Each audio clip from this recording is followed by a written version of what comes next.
We would like every World War II veteran to have a chance to see their memorial. One very special Northwest Ohio veteran had that opportunity. His name is Clarence.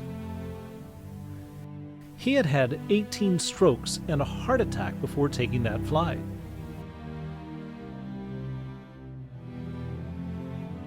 By 4 a.m. on the morning of the flight, he was ready, dressed every bit the proud veteran, with every ribbon and medal he earned proudly displayed. By 10 a.m., he was at the World War II Memorial, stepping out of the bus in total disbelief of the amazing sight that was before him. By 8 p.m., Clarence was home, safe in his lazy boy, and once he settled in, he had only one thing to say. This was the best day of my life. Seeing the memorial was Clarence's dying wish, and luckily it came true when it did, because he died shortly after.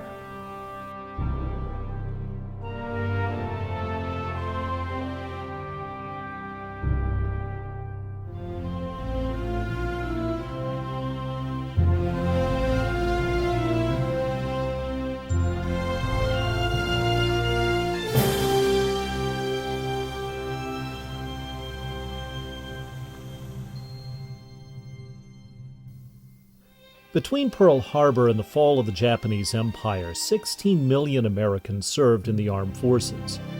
400,000 never came home. The National World War II Memorial is a most spectacular honor for all they did. All of the touchstone events of the war are here, the European theater on one side, the Pacific on the other, and in between, water, symbolizing the oceans, the islands, the waves themselves where American effort and American lives paid the price of freedom. It's an appropriate memorial in every way,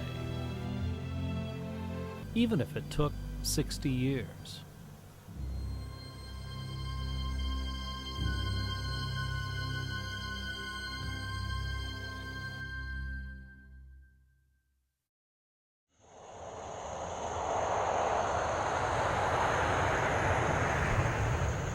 Dawn breaks at the Grand Air Hangar at Toledo Express Airport. It's honor flight day for 2 plane loads of excited veterans who sit down for breakfast together before the flight. This is terrific. It is really wonderful. I haven't been out for so long that this is really a big event for me. It happens every time veterans get together like this. The years melt away, the memories sharpen, and the stories flow. When I come home, I saw my daughter for the first time, because she was born right after I left for Europe. She is over 3 years old when I saw her for the first time. For men like Casimir Clapp, the experience and professionalism of honor flight is particularly critical.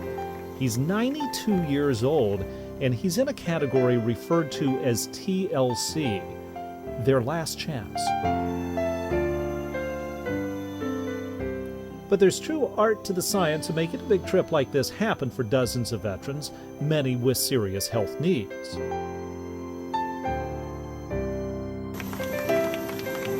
Every veteran has a personal volunteer called a guardian. They're specially trained to help the veterans enjoy the day, see the sights, and meet any problem along the way.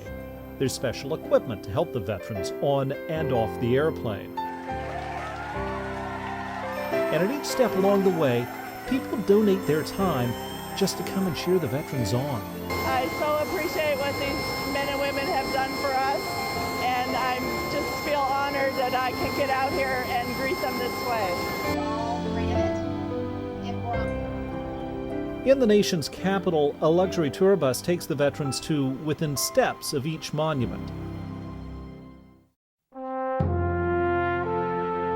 Just being here, in the heart of the world's greatest democracy, standing before Lincoln, in the shadow of Washington, it's a moving experience. And then come the memorials. Each flight makes every effort to see as many as comfortably possible. The Korean Memorial with its haunting figures frozen in time. The long black wall of the Vietnam Memorial.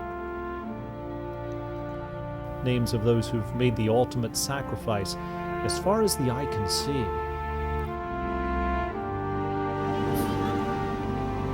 For Marines on the trip, nothing inspires like the monument to Iwo Jima.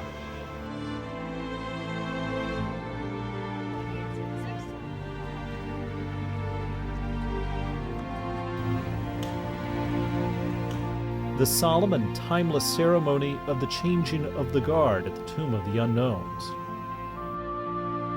And the ultimate symbol of the ultimate sacrifice, white tombstones on the green earth at Arlington National Cemetery.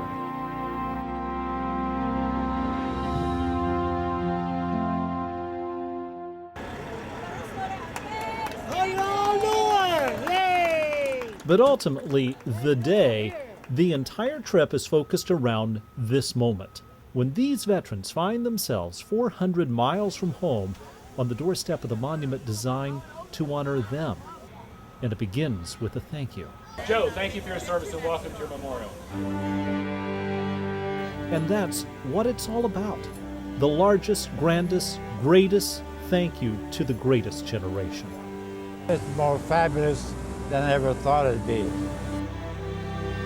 For some, it's the very first thank you they've ever received.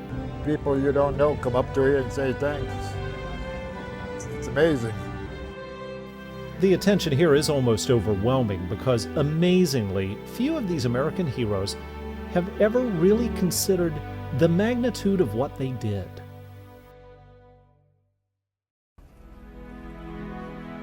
But the sad reality of it is, there can just never be enough flights. We're losing more than 1,200 World War II veterans every single day.